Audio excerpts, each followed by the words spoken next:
Graça e paz. Sempre uma alegria, um privilégio poder estar com os irmãos.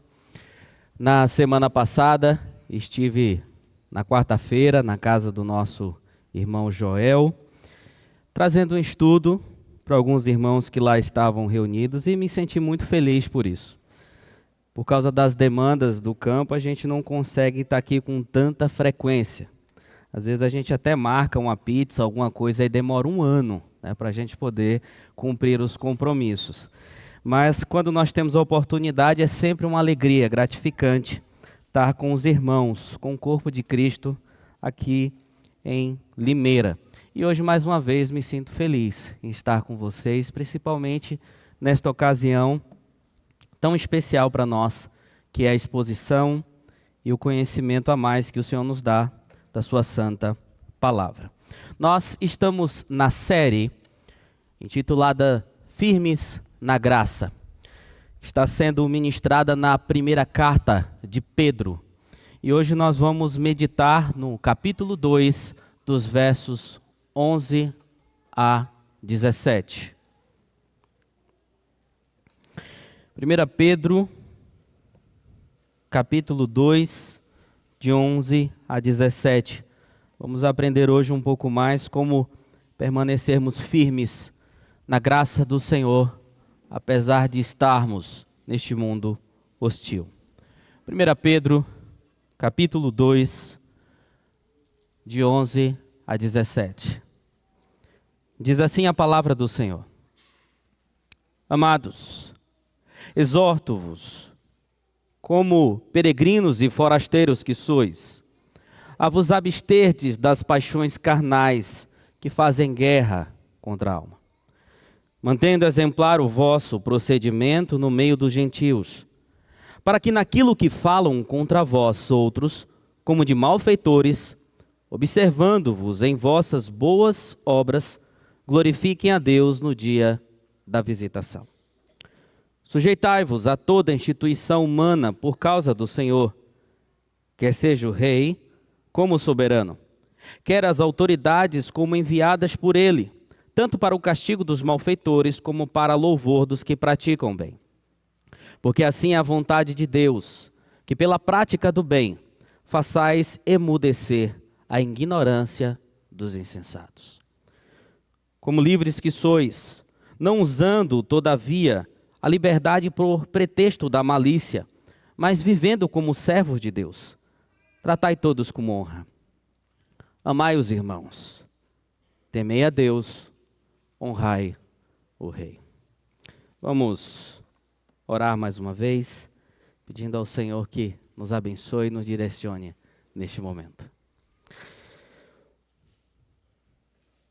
Ó Senhor soberano, magnífico, poderoso, excelso, nós louvamos e engrandecemos o teu santo nome, porque pela tua misericórdia, graça e pelos teus propósitos eternos nos atraiu a tua presença, modificou o nosso ser por causa e pelos méritos de Cristo Jesus, e tem nos feito a cada dia prosseguir, caminhar, de maneira que agrade ao Senhor, que reflita essa nova identidade que temos em Cristo Jesus, de maneira que possamos ser luz para este mundo.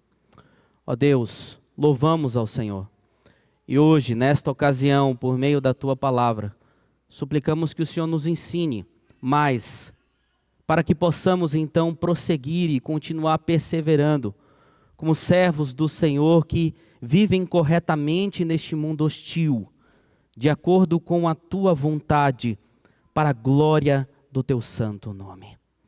Que o Teu Espírito Santo possa conduzir o nosso entendimento neste momento, e assim, Deus, a Tua palavra crescer no nosso coração, frutificar no nosso coração.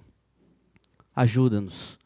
Assim nós oramos, em nome de Cristo nosso Salvador. Amém. Conta-se uma certa história, que uma determinada vez, um rei ameaçou o reino de Alexandre o Grande. Ele disse que invadiria o reino de Alexandre. E o exército desse rei era 3 vezes maior do que o exército de Alexandre o Grande. Pelas estatísticas, certamente Alexandre seria derrotado. Mas ele reuniu seus soldados, foi para a frente da batalha e de forma impressionante venceu o inimigo que era maior. Quando chegou ao seu reino para receber os brados e os louros pela sua vitória, trouxeram a Alexandre um jovem rapaz. Os soldados o trouxe e disse ao rei que aquele jovem rapaz tinha fugido da batalha quando viu toda a veemência, todo o ímpeto, toda a hostilidade do exército inimigo. Ele se acovardou diante da guerra. Alexandre então foi diante daquele jovem e perguntou: qual é o teu nome? O jovem, com muito medo e trêmulo, respondeu: o meu nome é Alexandre. Mais uma vez, Alexandre o Grande se aproximou do jovem e perguntou: qual é o teu nome? O jovem respondeu: meu nome é Alexandre. E assim fez sucessivas vezes, até que Alexandre o Grande pegou aquele jovem pelo colarinho e disse a ele: ou você muda a tua atitude, ou você muda a tua conduta, ou então mude de nome. Isso porque a conduta daquele jovem, em meio aos ímpetos e hostilidades do exército inimigo, não fora coerente com o reino que ele representava e tampouco com o nome que ele carregava. E meus irmãos, o mais incrível que pareça, no texto que nós acabamos de ler, o apóstolo Pedro vai justamente falar de determinadas condutas que os cristãos, como peregrinos e forasteiros, que carregam o nome e a identidade de Cristo Jesus, deveria ter diante de uma sociedade hostil, que constantemente contendia contra eles. No decorrer da exposição da carta até aqui, o apóstolo Pedro ele alterna os seus ensinamentos entre indicativos e imperativos, que são decorrentes da nova vida em Cristo. Na semana passada, por exemplo, aprendemos sobre quem Cristo é, a pedra viva, e quem nós somos nele, pedras vivas que estão sendo edificadas como um corpo, como um sacerdócio real, como nação santa, como um povo de propriedade exclusiva de Deus, com o propósito de proclamar as virtudes daqueles que nos chamou das trevas para a sua maravilhosa luz. Agora, a partir do verso de número 11, Pedro retoma os imperativos, ensinando que os cristãos, não apenas do passado, mas também do presente e do futuro, devem ter certas condutas que refletem essa nova identidade, essa nova vida em Cristo, em meio a uma sociedade ímpia e hostil contra os cristãos. Até o verso de número 17, ele chama a atenção para duas delas, duas atitudes, duas condutas claras que os cristãos devem ter. Em primeiro lugar, ele diz que os cristãos devem ter um procedimento exemplar diante dos ímpios. E em segundo lugar, diz que eles devem se submeter às autoridades terrenas. E é justamente sobre isso que nós meditaremos nesta manhã. Condutas que refletem a nossa nova identidade em Cristo Jesus. Condutas que refletem a nossa nova identidade em Cristo Jesus. E a primeira coisa que Pedro nos diz aqui dos versos 11 a 12 é que devemos ter um procedimento exemplar diante dos ímpios. Pedro dá início a esta sessão exortando os amados irmãos a absterem-se das paixões carnais que fazem guerra contra a alma. O interessante é que o primeiro verbo utilizado por Pedro, que está traduzido na tua versão provavelmente como insisto ou rogo-vos, é uma espécie de súplica exortativa, utilizada frequentemente no Novo Testamento para lembrar os crentes sobre a necessidade de manter uma vida piedosa fundamentada na obra redentora de Cristo Jesus.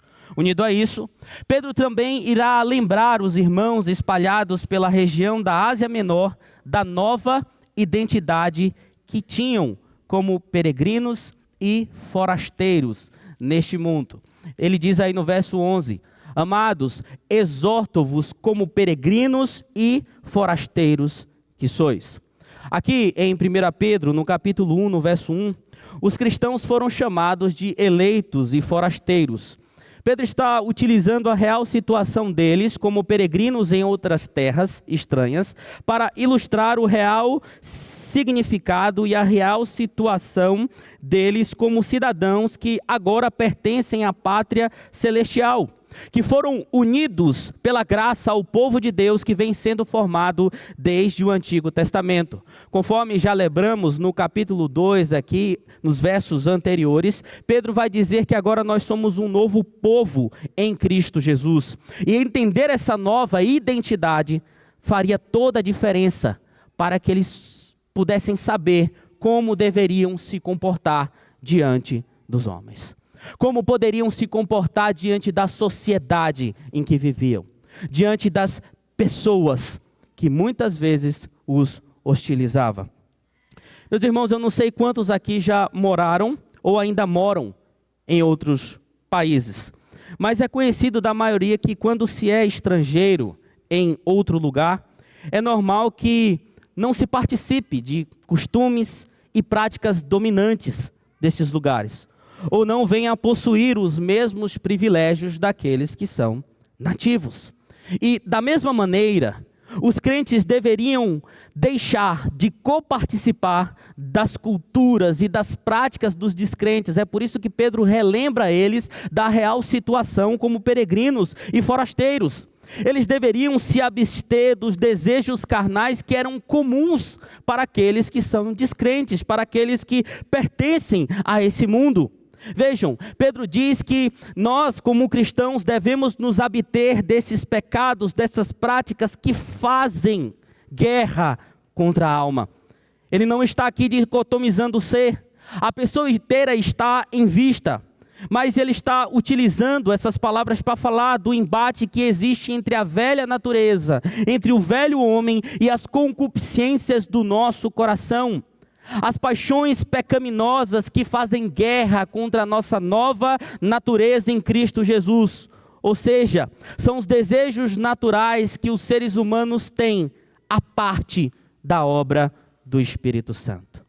Queridos, nossas paixões não são excentricidades deliciosas a serem satisfeitas. Como se nada mais fossem do que as peculiaridades do nosso ser. Quantas vezes cristãos que estão em pecado dizem, eu não consigo evitar. Há algum tempo, eu estava aconselhando um casal que estava em pecado, fornicando, tendo práticas que não lhe era devido antes do casamento. E quando eu os questionei por que, mesmo sendo cristão, mesmo estando na igreja, eles não deixavam a prática pecaminosa, o que eu ouvi foi, eu não consigo. É algo que surge de dentro de mim. É algo que eu sinto, então eu preciso satisfazer. E muitos usam isso como álibi, como se o pecado fosse uma coisa boa, que em determinado momento se coloca para fora. Não. Nossas paixões pecaminosas não são velhos amigos que nos trazem conforto e nos ajudam a trazer alívio ao final de um dia estressante ou de um momento estressante. Não.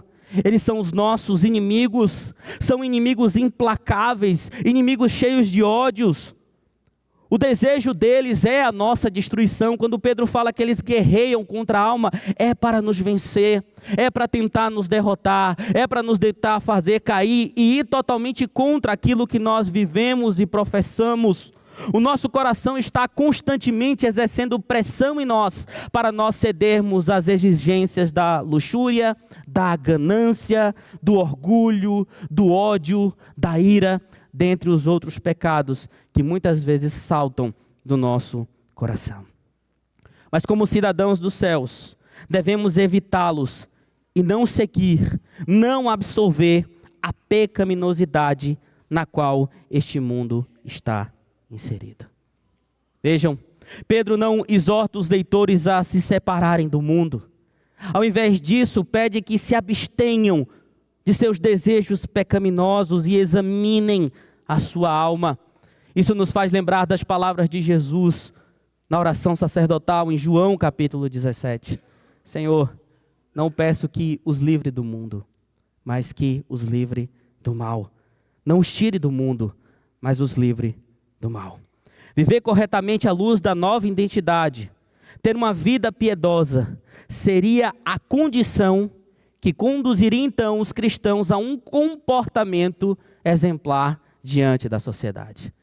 Como ser exemplo, como ser luz neste mundo diante de uma sociedade que jaz em trevas, evitando as ações pecaminosas. E por que esse comportamento era essencial? Porque os cristãos deveriam exercer um bom procedimento no meio da sociedade. Pedro responde: para que naquilo que falam contra vós outros, como de malfeitores, observando em vossas boas obras, glorifiquem a Deus no dia da visitação. No primeiro século da era cristã, os cristãos foram alvos de grandes calúnias.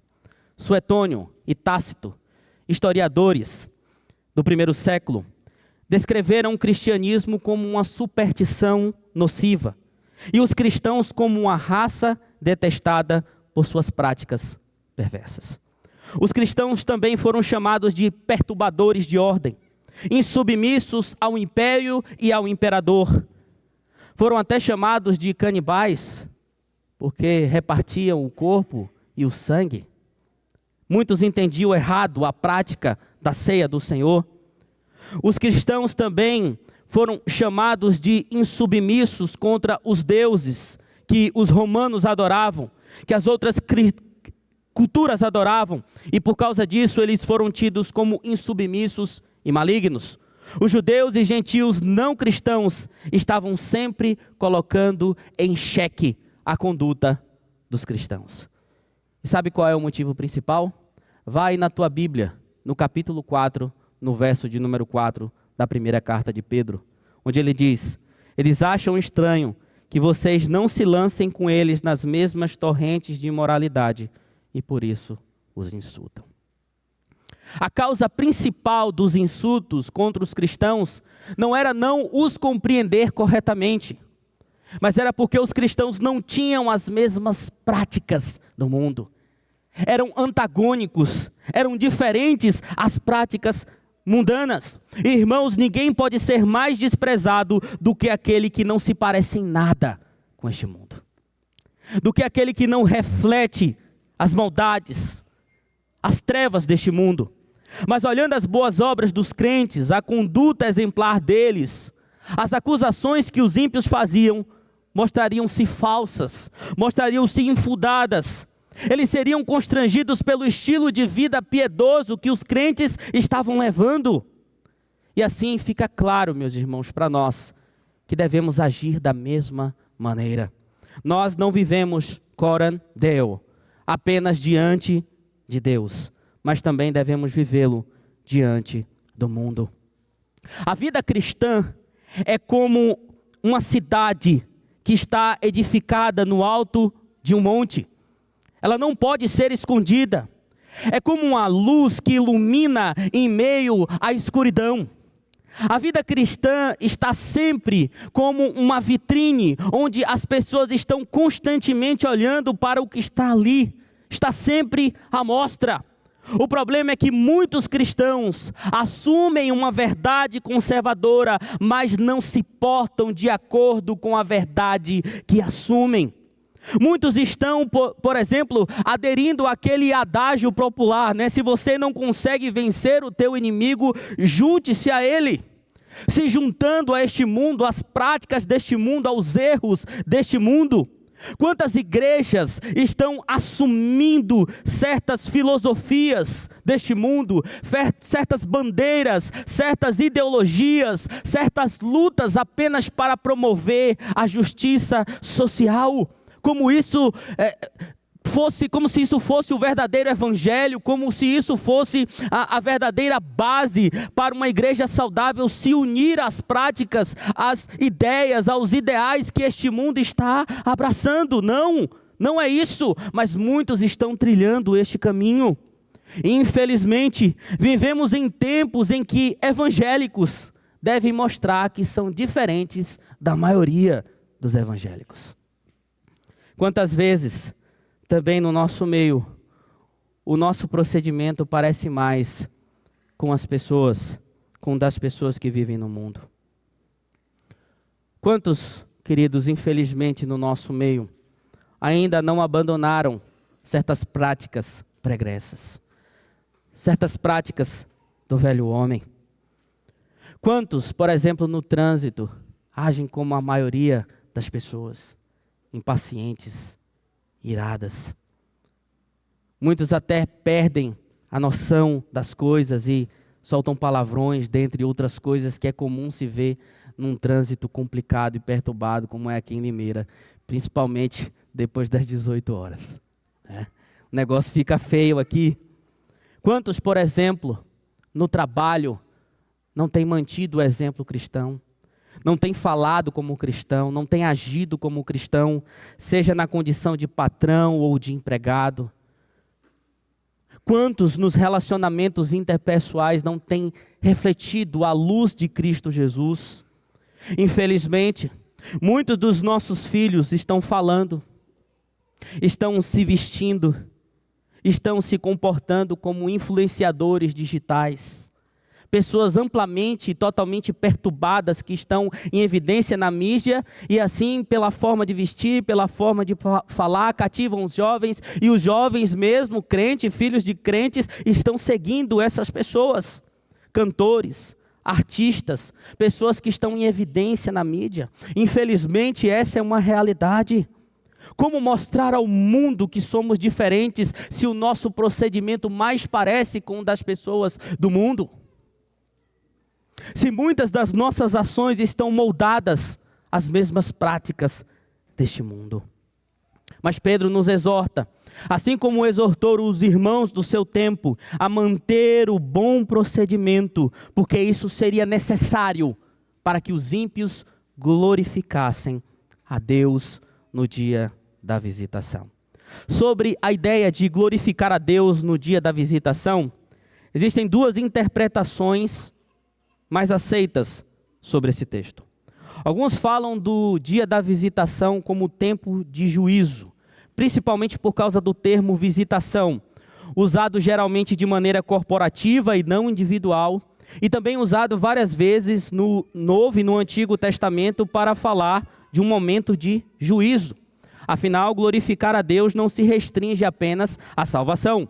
O Salmo 86 diz que os gentios condenados glorificarão ao Senhor no último dia, no dia do juízo.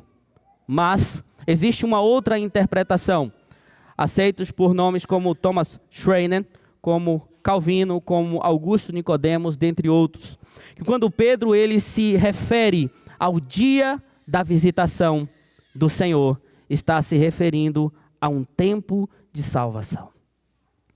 Há um tempo onde o Espírito Santo pode causar no coração do ímpio a convicção de que é um pecador, a convicção que precisa de Cristo, a convicção que está morto nos seus delitos e pecados, e é como se a instrumentalidade para que os ímpios enxergassem isso fosse o verdadeiro procedimento de um cristão que tem uma nova identidade.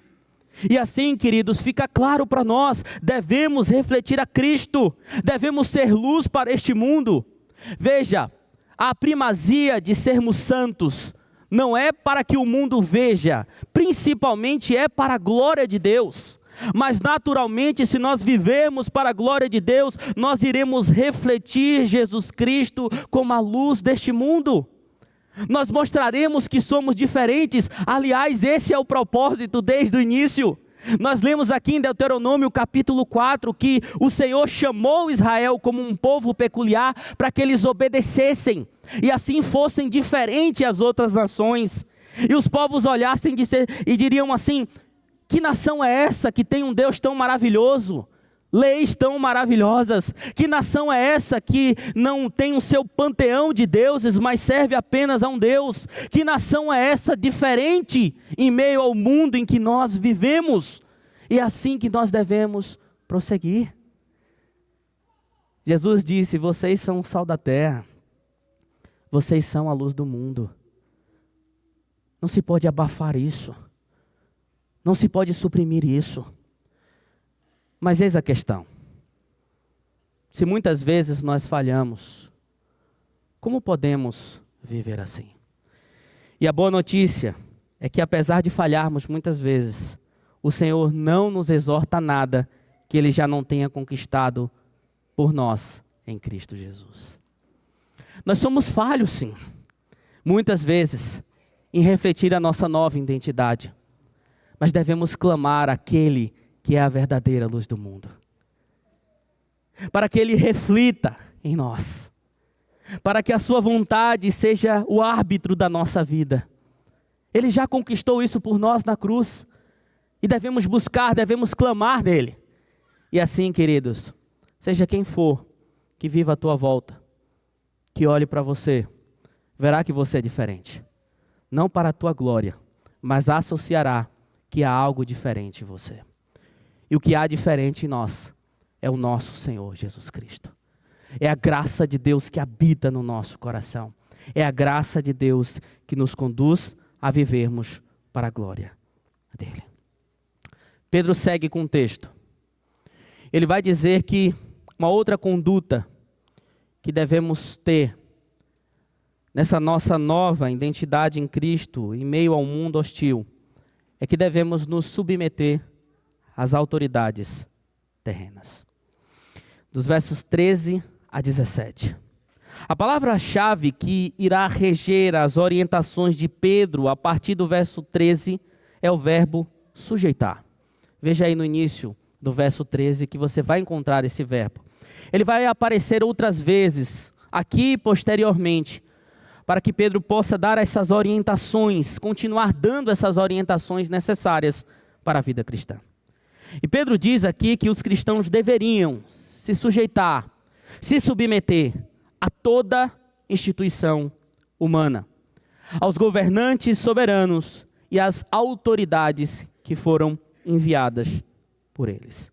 Na época de Pedro, na época que ele escreve esta carta, existia o rei do Império Romano, César, e os seus enviados. É bem possível, se a datação que nós assumimos aqui estiver correta, que quem imperava, quem era o imperador, quem era o rei de Roma naquele tempo, era ninguém mais e ninguém menos que Nero César. Um perseguidor implacável, um narcisista perturbado, que matou, perseguiu e jogou muitos cristãos para o divertimento da sociedade romana ao verem a morte deles. Nero era o imperador, mas Pedro não fala do indivíduo, mas do posto. A autoridade, o rei, como também aqueles que eram enviados pelos reis. César, ele tinha os seus governadores, por exemplo, em determinadas regiões. O Império Romano da época dominava o mundo. Em determinadas regiões, eles colocavam ali os seus representantes, os seus governadores. Como foi o caso da tetrarquia herodiana, que governou a Judéia por muitos anos. E Pedro diz que os cristãos deveriam se submeter a essas autoridades terrenas, principalmente por causa do Senhor. Principalmente por causa do Senhor. Com isso, Pedro não está se referindo ao Senhor como aquele que institui as autoridades, apesar desta ser uma verdade. E por isso devemos ser submissos a elas. Aqui não é o fator principal causa-efeito. É interessante ver como alguns pregadores e comentaristas já fazem uma associação direta com o que foi dito por Paulo em Romanos 13, onde diz que todo homem deve estar sujeito às autoridades, porque todas elas provêm de Deus. Não é isso que Pedro está tratando aqui. E algumas coisas nos deixam claro isso. Primeiro, Pedro diz que nós devemos fazer isso por causa do Senhor. Paulo usa o substantivo theos, Deus, uma referência a Deus Pai. Porém, quando Pedro ele usa aqui na sua carta Kyrios, é sempre uma referência a Cristo Jesus como Senhor. Então ele está dizendo que devemos fazer isso por causa do Senhor. Ele não está se referindo a Deus Pai, como aquele que institui as autoridades. Eu não quero aqui entrar no mérito, se é o Senhor Jesus, ou é Deus, ou é a Trindade que institui. Não, não é isso. Eu estou trazendo alguns aspectos peculiares do texto. Pedro está se referindo aqui a Cristo Jesus. Mas um outro ponto a ser observado é o contexto dessa passagem, onde Pedro está salientando a necessidade de mantermos um bom procedimento diante dos homens, a fim de silenciarmos qualquer calúnia e injúria que provenha do mundo. Sendo assim, o princípio ensinado aqui é a submissão para que fosse silenciada qualquer insinuação de que seguir a Cristo representava traição, rebeldia ou disrupção social. E o que colabora com essa interpretação é o que tem no verso 15, onde Pedro diz: porque assim é a vontade de Deus Pai, que pela prática do bem façais emudecer a ignorância dos insensatos. É magnífica, irmãos, a orientação do apóstolo Pedro, porque os cristãos estavam passando por uma perseguição que estava começando por parte do governo romano. Uma perseguição que se tornaria implacável contra os cristãos. E Pedro vai dizer que a obediência às autoridades glorifica o nome de Cristo Jesus e tira da nossa frente qualquer falsa acusação de que servi-lo é sinônimo de insubmissão. E assim já fica claro algumas aplicações para nós. Devemos honrar as autoridades que foram postas diante de nós, porque isso glorifica o nome de Cristo Jesus. Esse é o fim principal. E é por isso que vocês, crianças, devem obedecer aos pais de vocês, como autoridades. Eles foram colocados como autoridade sobre a vida de vocês. Sabe quando o papai e a mamãe dizem assim: olha, está na hora de você fazer o dever. Deixa você lá no quarto. Não mexa no celular, tá? E quando vira as costas, você vai na porta e olha, já foi. Vou mexer no celular. Vou deixar de fazer atividade. Vou brincar agora. Sabe por que você não pode fazer isso? Porque é insubmissão. No mundo de hoje, crianças, vocês são tidas como amplamente rebeldes. É como se não houvesse mais crianças obedientes aos seus pais. Mas quando vocês obedecem ao papai e à mamãe, vocês honram o nome de Cristo Jesus. Vocês glorificam o nome de Cristo Jesus. Os adolescentes devem continuar também obedecendo os pais. Apesar de, na mente do adolescente, eu já passei pela adolescência, por mais incrível que pareça, né? Com essa aparência mais de velho que eu tenho. Já passei pela adolescência e na nossa mente parece que nós vamos abraçar o mundo. Nós vamos conquistar o mundo, nós somos donos da razão, nós sabemos o que fazer, nós somos amplamente maduros, nós temos força para tudo. Mas os nossos pais ainda estão com domínio sobre nós e devemos obedecê-los. Ver a orientação principalmente para a glória de Cristo Jesus que eles têm nos dado. Até mesmo os professores. Hoje é difícil ver um adolescente obedecendo, honrando um professor. Mas honre os seus professores, obedeça os seus professores, porque também são autoridades sobre a tua vida. Adultos, respeitem, amem as autoridades eclesiásticas que foram instituídas sobre vocês. E como cidadãos, à luz da palavra de Pedro, também submeta-se às autoridades civis. Submeta-se ao seu presidente. Eita.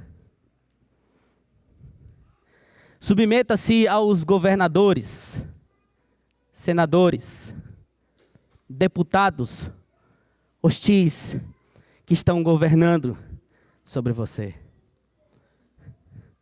Submeta-se à autoridade máxima do Supremo Tribunal, o Xandão da Torga Preta.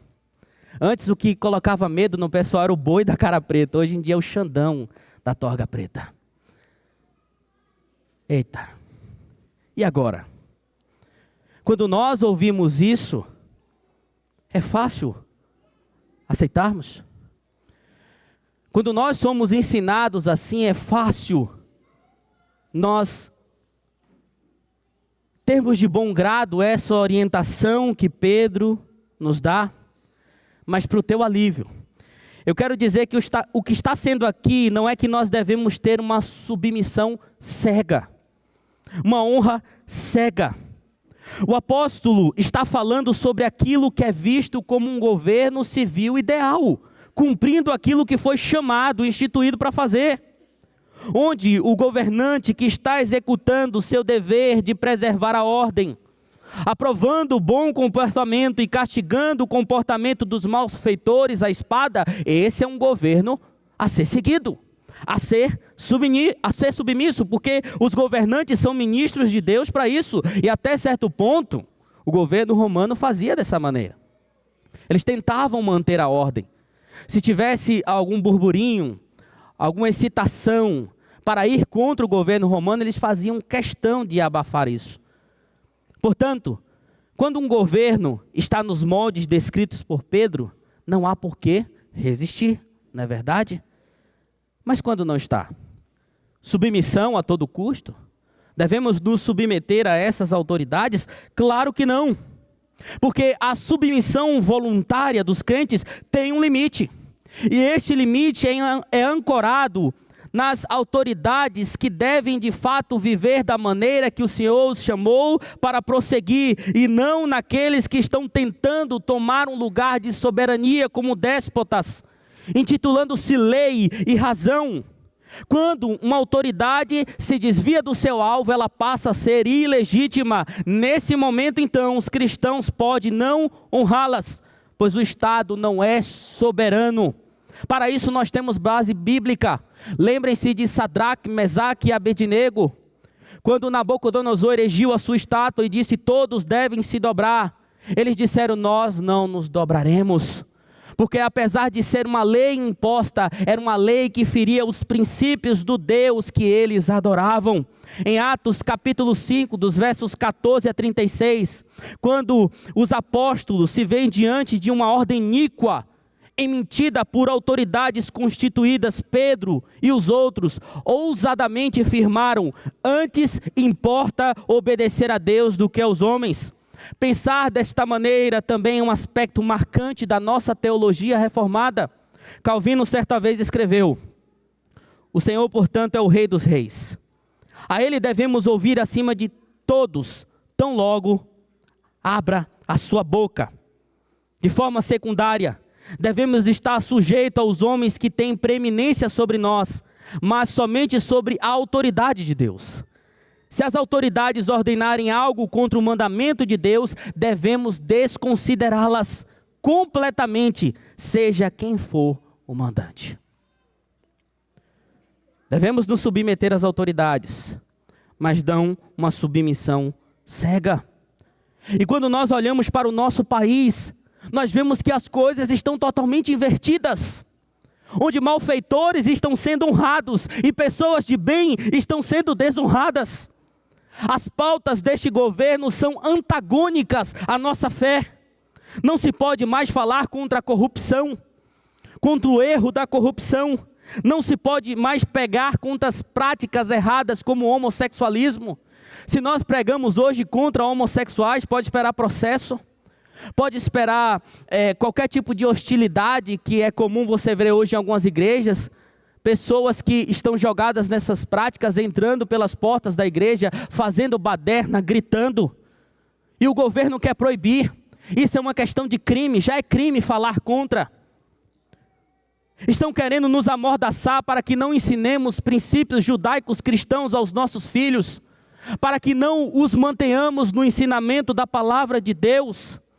E infelizmente, queridos, muitos crentes também estão utilizando esse texto para se omitirem contra as más condutas dos governos, dizendo que quem se opõe a elas está se opondo a Deus. É como no tribunal de Nuremberg, realizado em 1945, onde nazistas estavam sendo julgados. Alguns foram questionados por que mataram tantas pessoas, e a resposta foi: precisávamos honrar a autoridade suprema, porque se nós não a honrássemos, estaríamos desonrando a Deus, porque o Senhor diz que devemos nos submeter a todas as autoridades. Sim, devemos submeter as autoridades que foram postas diante de nós. Aquilo que as autoridades fazem para o bem comum, para que as coisas funcionem bem diante da sociedade, para que haja justiça, mas nunca de maneira cega. Assim, mantemos o Estado numa perspectiva apropriada diante de Deus. E esse testemunho seria resultado de uma lealdade suprema ao seu libertador, evitando a perversão dos princípios morais que foram alegados. Verso de número 16. Como livres que sois, não usando todavia a liberdade por pretexto da malícia, mas vivendo como servos de Deus. E assim mostrando ao mundo que ser cristão não é sinônimo de desordem social. Nós servimos de bom exemplo para esse mundo. Pedro encerra com o verso 17, mostrando 4 maneiras com as quais os cristãos deveriam se portar de maneira correta no meio da sociedade e com as autoridades. Mas como observa o Dr. Heber Júnior, os verbos aqui imperativos revelam diferentes tipos de postura. Ele diz: tratai todos com honra. Honre a todos. Mas aí adiante ele diz: amai os irmãos. Ou, como está no texto grego, amai a fraternidade. A vida conjunta, irmãos. Afinal, nós somos pedras vivas, que estão sendo encaixadas, agrupadas como igreja para a glória de Deus. Temei a Deus. Veja que a base de tudo é o temor ao Senhor. E honrai o rei. Cumprindo o princípio de Provérbios 24, que toda instituição, todo rei deve ser honrado.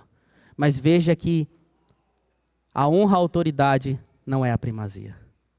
Temer a Deus e amar os irmãos está em primeiro lugar. Portanto, meus irmãos, devemos refletir o que nós somos. Devemos ser luz para os de fora. Devemos ter um bom procedimento diante, sim, da sociedade. Devemos fazer aquilo que nos foi legado fazer. Devemos honrar o rei, mas sabendo que sim, tudo tem o seu limite. E acima de tudo, nós devemos honrar o nosso Senhor. Não podemos deixar que o nosso coração pecaminoso, que a nossa velha natureza, que a nossa velha identidade se interponha nessa nossa caminhada cristã. E assim a igreja aqui em Limeira, a igreja Aliança, ser luz para as pessoas, ser atrativo, ser diferente. Tudo isso visando a glória de Deus. Nós não fomos eleitos e salvos para vivermos da maneira que nós queremos, mas devemos ter condutas que de fato reflitam o nosso chamado, que reflitam a graça de Deus sobre nós. E graças ao Senhor, que diferente do soldado de Alexandre o Grande, não podemos mais mudar de nome. Cristão é o que nos define agora. Somos pequenos cristos. Assim nós somos intitulados há séculos. Muitas vezes sim nos acovardamos e erramos na frente da batalha. Mas pela graça nós temos a oportunidade de ver o Senhor agindo em nós, para que coloquemos os nossos joelhos de pé, coloquemos os nossos joelhos de pé e voltemos à frente da batalha para glorificar o nome de Deus. Refletir Cristo Jesus é algo que deve ser visto na nossa vida. Mas, no momento que nós iremos participar agora também, reflete a nossa nova identidade e uma conduta que glorifica o Senhor. O apóstolo Paulo, ensinando e orientando os cristãos em Coríntios como deveriam cear diante do Senhor, ele traz a orientação que os cristãos devem fazer isso para proclamar as virtudes e a obra de Cristo Jesus até que Ele venha. É isso que nós vamos fazer nesse momento. Ter uma atitude que irá refletir e proclamar a graça, o amor, a misericórdia e a obra de Cristo Jesus.